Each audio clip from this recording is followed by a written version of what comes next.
Hello students, welcome back to your own learning platform Vedika Commerce classes. Today we are going to understand the adjustment of managers commission. अब managers commission होता क्या है? हमारे organisation के अंदर कोई भी XYZ मैनेजर है, उसको हमें अपने प्रॉफिट का कुछ certain percent rate as a commission देना है। सैलरी तो उसकी दी ही है, हमें उसको कमीशन भी देना है, तो ये तो हमारे लिए चार्जेबल होगा ना। और chargeable against what? Against profit. तो जो भी हमारा नेट प्रॉफिट होगा उसके अगेंस्ट हम इसको चार्ज करेंगे। मैनेजर को सैलरी के अलावा स्पेसिफिक कमीशन भी दिया जाएगा। अब उसको कैलकुलेट कैसे करना है, उसके लिए हमारे पास दो तरीके से हमें स्टेटमेंट दिया जाता है। One is when managers commission is payable on profit before charging commission, means हमारा जो भी XYZ नेट प्रॉफिट आता है, हम उस प्रॉफिट में से मैनेजर का कमीशन कैलकुलेट करते हैं। अब जब हमारे पास जो भी नेट प्रॉफिट आया है उसमें मैनेजर का कमीशन इंक्लूडेड है ही नहीं, हमने पहले चार्ज किया ही नहीं है, तो हम डायरेक्टली कैलकुलेट कर देंगे। सपोज हमारे पास net profit before managers commission हमारे पास सपोज 1 लाख रुपीस का आता है, हमारा net profit before charging commission is equals to 1 lakh rupees. ठीक है, हमने अभी तक मैनेजर का कमीशन चार्ज नहीं किया है। हमारे जो यूजुअल एक्सपेंसेस हैं, हमारे ऑफिस एक्सपेंसेस, हमारे स्टेशनरी एक्सपेंसेस, हमारे डेप्रिसिएशन वगैरह वगैरह, जैसा हमने विदाउट एडजस्टमेंट किया था, हमने सारी चीजें नोट डाउन कर ली है और हमने प्रॉफिट, नेट प्रॉफिट कैलकुलेट कर लिया है। लेकिन इस नेट प्रॉफिट को हम नेट प्रॉफिट नहीं बोल सकते जब तक कि हम मैनेजर का कमीशन ना दे दें। वो भी तो एक एक्सपेंस है ना, वो भी तो पे करना है ऑर्गेनाइजेशन को। तो उस केस में हम पहले मैनेजर का कमीशन कैलकुलेट करेंगे। तो जो प्रॉफिट हमारा निकल के आया है 1 लाख रुपीस, उसमें हमें 10% मैनेजर का कमीशन देना है। तो हमारे पास जो परसेंट रेट है दैट इज 10%। और हमारा फॉर्मूला क्या होगा? Formula will be net profit before charging commission into rate divided by 100। Simple है, कैलकुलेट कर देंगे। तो हमारा कितना था? Net profit before charging commission, अभी तक हमने कमीशन नहीं चार्ज किया, बाकी दूसरे एक्सपेंसेस लिखे हैं, उसके अकॉर्डिंग हमारे पास जो नेट प्रॉफिट आया है that is 1 lakh rupees and हमें 10% रेट से उसको कमीशन देना है। तो हमारे पास क्या आ जाएगा amount? Amount would be 10,000 rupees as a commission, means हमें 10,000 रुपीज उसको कमीशन की फॉर्म में देना पड़ेगा।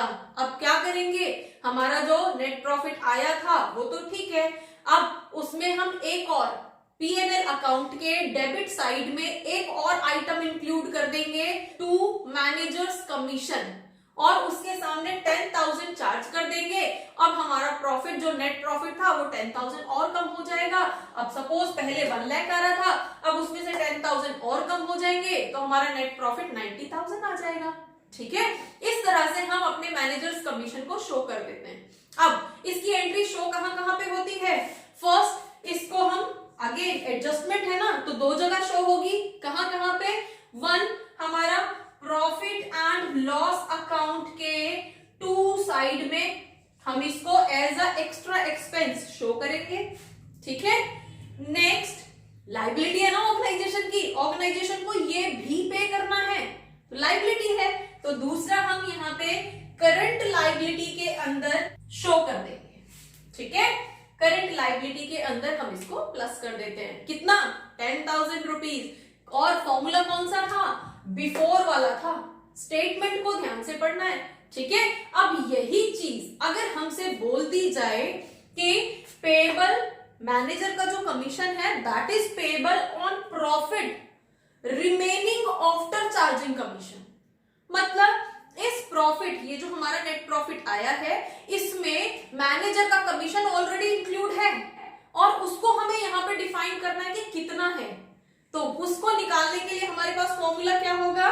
Formula would be net profit, again before वाला ही होगा, net profit before charging commission into rate divided by हमारे पास 100 प्लस रेट। फाइन, अब इसको कैसे कैलकुलेट करेंगे हम यहाँ पे? हम सपोज हमारे पास 1 लाख रुपीस था, net profit before charging commission 1 lakh था, देन हमारे पास इंटू 10%, क्योंकि हम तो 10% लेके चले हैं, 100 प्लस 10। इस तरह से करके हमारे पास वैल्यू कितनी आ जाएगी?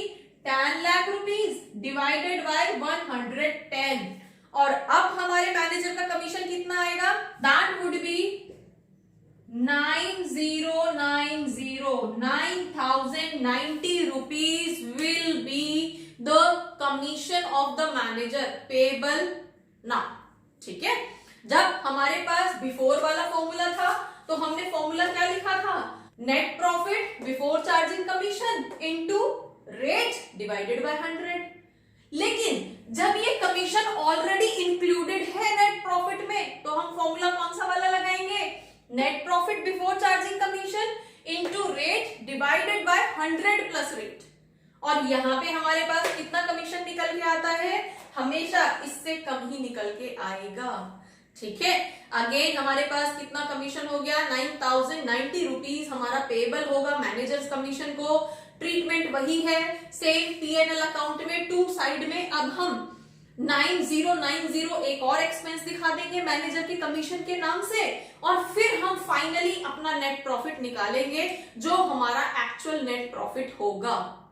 ठीक है, देन अगेन हम शो कैसे करेंगे? वही P&L अकाउंट में हम डेबिट साइड में शो करेंगे और सेकेंड एंट्री इसकी बैलेंस शीट में लायबिलिटी साइड में हम शो कर देंगे।